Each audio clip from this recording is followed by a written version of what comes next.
Well, good morning, everyone. I want to echo Doug's greetings to all of you who are worshiping here with us. It's good to kind of see your faces, your eyeballs, your hair, your glasses. To those of you who are worshiping at home or across the community, we're really glad you're with us too. And hey, my friends down in Grundy County, I wish I could be there with you too. I'm Alice Shirey. I'm on staff here at Orchard. And I don't have to tell you, this is not new news to you, right? That this is a hard time in our world. This is a hard time in our country and in our community. And I just want to say to you, if you're struggling these days in any way, you are not alone. Almost everyone I know, including myself, on a lot of days, is struggling.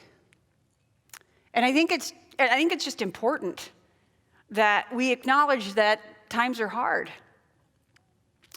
But I want to remind us all that the church was born in hardship. The church grew and thrived in the midst of oppression and occupation and struggle. And many, many followers of Jesus were martyred. They were killed for their faith. And the church lived under constant threat. Nevertheless, the church thrived. And the church now, when and if she lives up to her calling of pouring herself out for the sake of the world in suffering love, the church thrives during hard times. Because God specializes in doing extraordinary things through very ordinary people. And if you've been with us this summer, you know that's what our series is about, ordinary people from the Bible through whom God does extraordinary things. And the ordinary person I want to explore this morning with you was born during a very hard time in human history. He was born into a time of genocide. His people were being slaughtered, into a time of slavery and oppression and brutality. Do you know who it is? It's Moses, that's who. And I know what you're thinking. You're thinking, Alice, you know what? The first word when I think of Moses is definitely not the word ordinary, right? I mean, way to go. Way to pick Charlton Heston for your ordinary person, right? Side note, I'm 100% confident Moses did not look like Charlton Heston at all, okay? Of course, he was a dark-skinned man from the Middle East and not this white-haired guy from the United States. Regardless, Alice, way to pick the guy who is arguably the single most important figure in the Old Testament. How are you going to convince us that Moses was just an ordinary guy? Well, I want to tell you, and what I want to explore with you this morning is that Moses didn't start off important or extraordinary at all. We pick up his story in the second book of the Bible, the book of Exodus, which describes the world into which baby Moses was born. The setting was Egypt, a place where Abraham's descendants, this is from the book of Genesis, Jacob's sons and daughters, were all brought to Egypt courtesy of Joseph and his Technicolor dream coat, if you know that story at all. And Joseph's people, the Hebrews, the Israelites, were doing what humans do. They were procreating and expanding in number. And this population explosion of this minority group in Egypt struck fear into the heart of the king of Egypt, the Pharaoh. And so he decided, out of this fear, to enslave the Hebrews, the most brutal, sinful, ugly form of human oppression. And when that didn't stop their growth, the Pharaoh decided to command that every Hebrew baby boy who was born be thrown into the Nile River to die. Welcome to the world of baby Moses. An ordinary baby boy who owed his life to 5 ordinary women. 2 bold, subversive midwives, Shipra and Puah, who decided to defy the king's cruel orders and instead saved as many Hebrew baby boys as they could, including Moses. Third woman, Moses' incredibly brave mama, who hid her baby boy from the Egyptian authorities for 3 months. Can you even imagine this? Any of you who've ever had or been around a newborn baby. Keeping a newborn baby quiet from the murderous authorities in a time when there was no pacifier, no specially designed sleep swings, that moved your baby like this, no white noise machines, no long car rides, no vacuum cleaner to make the perfect noise, none of that. And she did it. And after 3 months, Moses' mom, in this final act of desperate hope, put her baby boy Moses in a basket, strategically placed him near the reeds on the bank of the Nile River, right where the king's daughter bathed. Fourth woman, Moses' big sister Miriam, who was tasked with keeping a watchful eye on baby Moses while he slept in his basket in the reeds of the Nile. And then Pharaoh's daughter, fifth woman, who found the baby Moses as she came to the Nile to bathe and who took him in as her own baby, even though she must have known this was a Hebrew baby boy, a baby her father wanted dead. And in one of those incredible God-ordained coincidences of the Bible, both Moses' sister and Moses' birth mama made it seem like it was the Pharaoh's daughter's idea to pay Moses' birth mama to nurse Moses until the time of weaning. I love that part of the story. And then his birth mom bravely returns Moses to Pharaoh's daughter to be raised in the world of Egyptian royalty. The writer of Moses did not have to include any of those details, but wants the readers to know that Moses owes his life and all of the history that comes next in Moses' life to these 5 brave women. So Moses grows up to adulthood in Pharaoh's household. He gets the best education money could buy. He's indoctrinated into Egyptian culture, into the Egyptian way of life. And some scholars believe that Moses was maybe even being groomed to become the king of Egypt. But God has other plans, because God specializes in working with ordinary people to do extraordinary things. So let's pick up the story now. Somehow, Moses, as he was growing up, must have learned that he was a Hebrew by birth. And so at around 40 years of age, we read in the book of Exodus that Moses decides to leave the comfort, luxury, and safety of the palace, walk through its protective walls, where he saw an Egyptian taskmaster beating a Hebrew slave. Exodus 2, verse 11, this is what we read. One day, after Moses had grown up, he went out to where his own people were, and he watched them at their hard labor. And he saw an Egyptian beating a Hebrew, one of his own people. And what I want you to notice in this text, in this story, is that Moses chose to go outside of his safe walls and see real life suffering. The first thing Moses did was that he saw. Moses saw. And this part of the story has caused me to ask myself, as an ordinary follower of Jesus, as a follower of the God of Moses, and in this difficult season that we're all currently in, Alice, how are you doing at seeing those around you?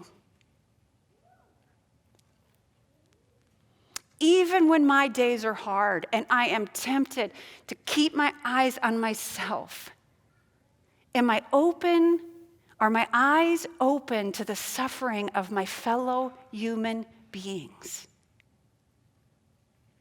Are your eyes open?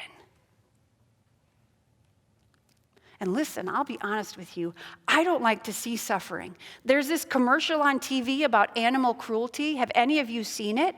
That shows dogs suffering under the hot sun without water, sick and wounded. And the minute I see that thing come on, I am racing for the remote, screaming to someone to turn it off. I don't want to see it. I can't watch the hard part of movies. Just ask Chuck just last night. I put a kitchen towel over my face. I put my head under a pillow. I put my fingers in the ears. I leave the room and yell at Chuck, tell me when it's done. I try to make suffering all go away. But refusing to see the suffering of our world is not our calling, church. We are called to see the suffering in our community, in our family, in our neighborhood, in our church. And this was so true of Jesus. Over and over and over, we read in the accounts of Jesus' life that Jesus saw. He saw the suffering crowds. He saw the broken man. He saw the abused woman. He saw the sick child. He saw the left out. He saw the marginalized. And Moses saw the human pain and oppression and brutality and inhumanity that was right outside his window. He saw it. And then Moses blew it. Look at what he did. Exodus 2, verse 12. Looking this way and that, don't you just love that imagery? When you know you're doing something wrong, stealing a cookie or doing something, right? Looking this way and that and seeing no one. He killed the Egyptian and hid him in the sand.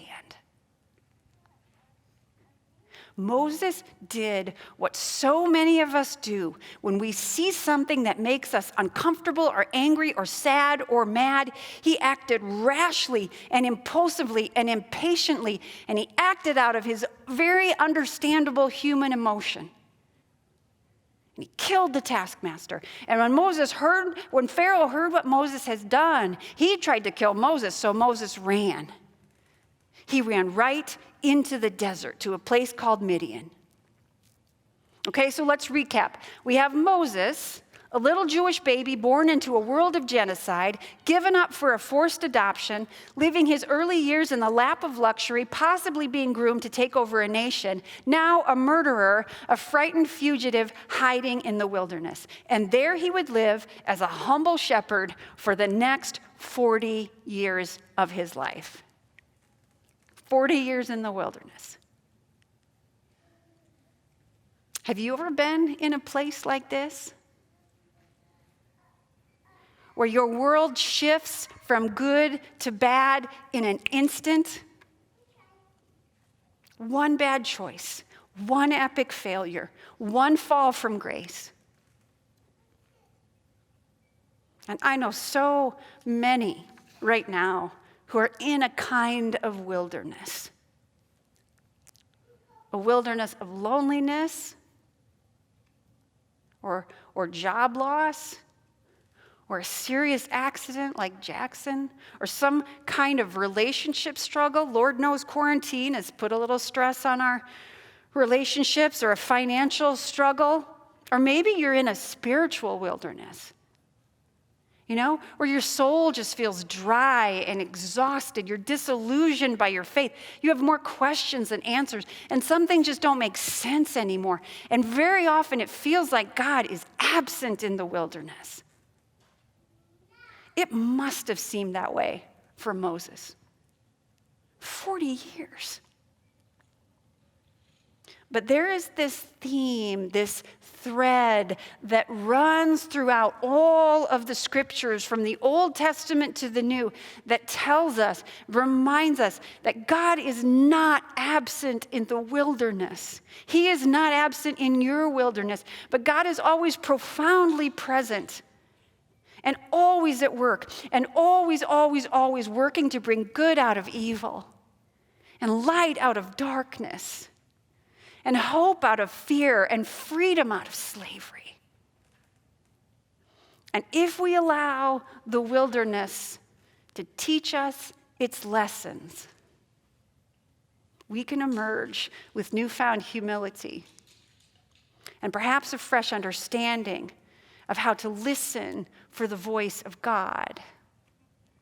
And maybe, we don't know, because there's like 12 verses for these 40 years of Moses' life. Maybe that's what happened with Moses. So we pick up Moses' story 40 years later in Exodus chapter 3. And this is what it says. Now Moses, right, so he's in Midian, he's met his wife. He was tending the flock of Jethro, his father-in-law, the priest of Midian. And he led the flock to the far side of the wilderness, and he came to Horeb, the mountain of God. And there the angel of the Lord appeared to him in flames of fire from within a bush. Moses saw that though the bush was on fire, it did not burn up. So Moses thought, now he could have run for his life, right?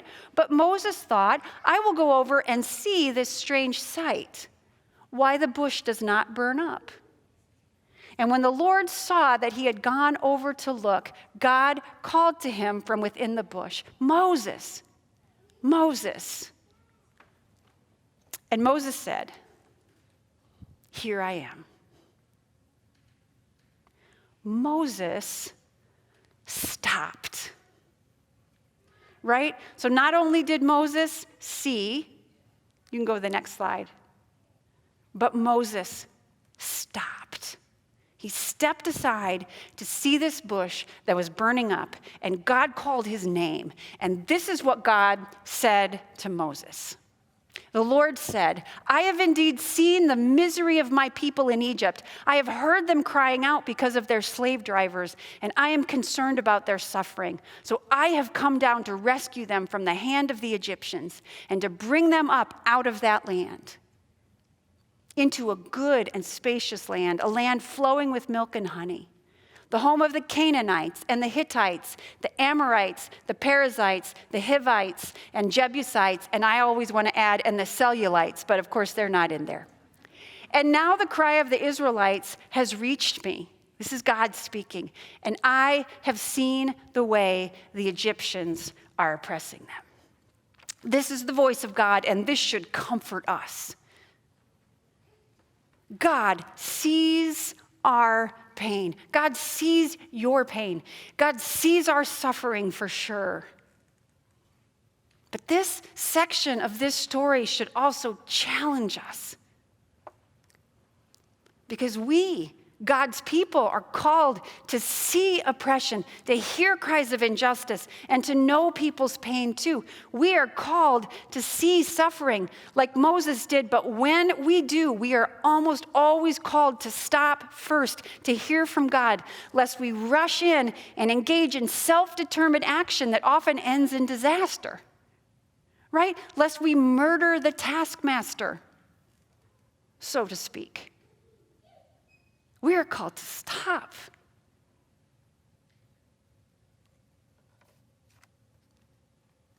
Right after George Floyd was murdered in Minneapolis in broad daylight, right after Breonna Taylor was shot to death in her own apartment, right after the young man Ahmaud Arbery was gunned down for jogging while black, it seemed like, probably because of the quarantine, that the eyes of white America were once again open to the suffering and injustice and pain that is a constant in the lives of our black and brown neighbors.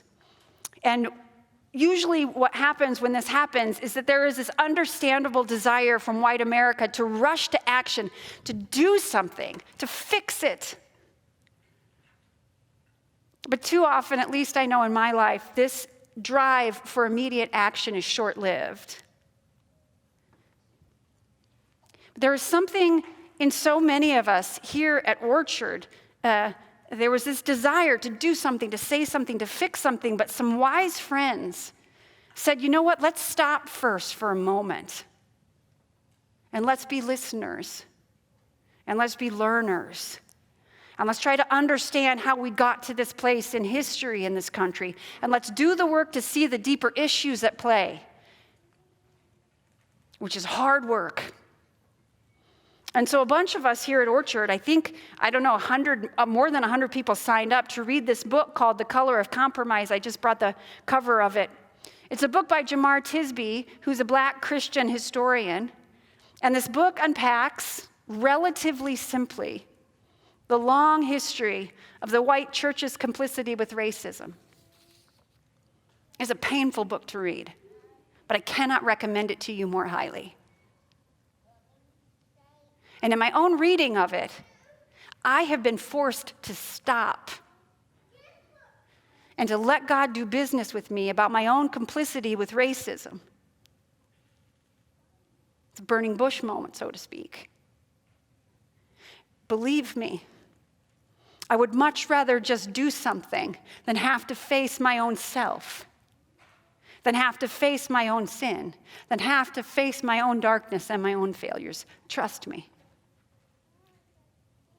And as I read that book and studied this part of Moses' life, I have been forced to ask myself, how well am I doing with not just seeing suffering around me, but stopping long enough to ask God a few questions? Questions like, God, what do I need to understand better here as I see this suffering? Who do I need to listen from and learn from about what this feels like and what's going on here? And only then do I ask, God, what is mine to do? We are all, like Moses, called as followers of Jesus to see suffering around us. And we are all called to stop, to hear from God. But what I want you to notice now, what I want you to notice next, now that God has Moses' attention, is that God does not say, hey, Moses, I see and hear the suffering of the Hebrew people too. Therefore, I'm going to send a miracle. Therefore, I'm going to send some angels. Therefore, I'm going to send a certain political party. Nope. 40 years after Moses first saw the oppression and slavery of his people, 40 years after that, God finally says this, Exodus 3, verse 10, so now go. I am sending you to Pharaoh to bring my people, the Israelites, the Hebrews, up out of Egypt. Friends, Moses was 80 years old right now. 80. And God's just now putting him in the game. Retirement, bridge, canasta, cribbage, golf, shuffleboard. Not for Moses. Because God said to him, so now go. I am sending you. So after Moses saw, and after Moses stopped, Moses stepped up. And he organized and led the world's greatest protest, the original March for Freedom. Moses went right to Pharaoh, the king of Egypt, who had a bounty on Moses' head, and he said to him, let my people go. I picture signs like Hebrew lives matter, or no justice nor peace, or better yet, no justice, then you're going to get flies, gnats, bloods, frogs, boils, and locusts. It's my favorite slide. Moses walked right up to power. Moses walked right into the face of danger on behalf of people who were suffering. But, don't miss this. He stepped up even though he felt ill-equipped. Look at all of his excuses. I just love Moses. Who am I that I should go? It's the first thing he says. And then he says, well, who should I tell them sent me? And then he says, well, what if they do not believe me or do not listen to me? And then he just goes, you know what, God, I don't speak very good, okay? I'm thick-tongued, I'm slow in speech, I really can't do this. And then he finally just bottom lines it with God, and he says, please, my Lord, please, just send someone else. I love Moses so darn much. This is no Charlton Heston, friends. Moses right here is more like Charlie Brown. I mean, he's more like me. He's more like you. He's more like all of us, painfully aware of our weaknesses, our fears. And we look at things that God calls us to do and we think, you know what, that's too dangerous. I'm not qualified. And also, you know what, God, just find somebody else. But you know what? Despite all that, Moses said yes. And after a bunch of plagues, Pharaoh let the Hebrews go. And they raced out of Egypt, chased by the Egyptian army, saved again by God at the Red Sea, and led by 80-year-old Moses to the Promised Land through a little 40-year detour, once again in the wilderness, where they learn how to be God's people, and God gives them the 10 Commandments. You know how this works. And we learn that this ordinary Hebrew man, Moses, through all of this history, finally meets with God face to face. From the beginning of the Bible, we read about God alleviating suffering, injustice, and pain, and he does this work through ordinary, very sometimes unwilling people like Moses. And I pray, church, like us. The world we live in is shifting around us, friends. You can feel it, can't you?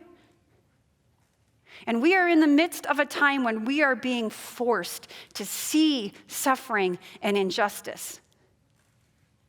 And church, this should be our finest hour. We have such an opportunity to focus on the needs of people around us, the needs of people outside these walls. And I believe that God is waiting for his people in this country to stop arguing about masks and politics and whose back to school plan is better, and to step up and to do God's work, and to do work like Moses did, and to stand up to power and to demand justice and freedom for suffering people. And will that be easy? No. But it will be good, because God works through ordinary people to do extraordinary things. And Moses provides us the way forward. Moses saw, Moses stopped, and Moses stepped up. And so I invite you this week, as you go through this week, will you pray these 3 prayers with me? These prayers that have now been on my heart since I've studied this story. First, God, help me to see the suffering all around me that breaks your heart. Go outside the walls, wear your mask, and look for suffering. God, will you teach me to stop, to listen, to learn, to understand, and to hear from you?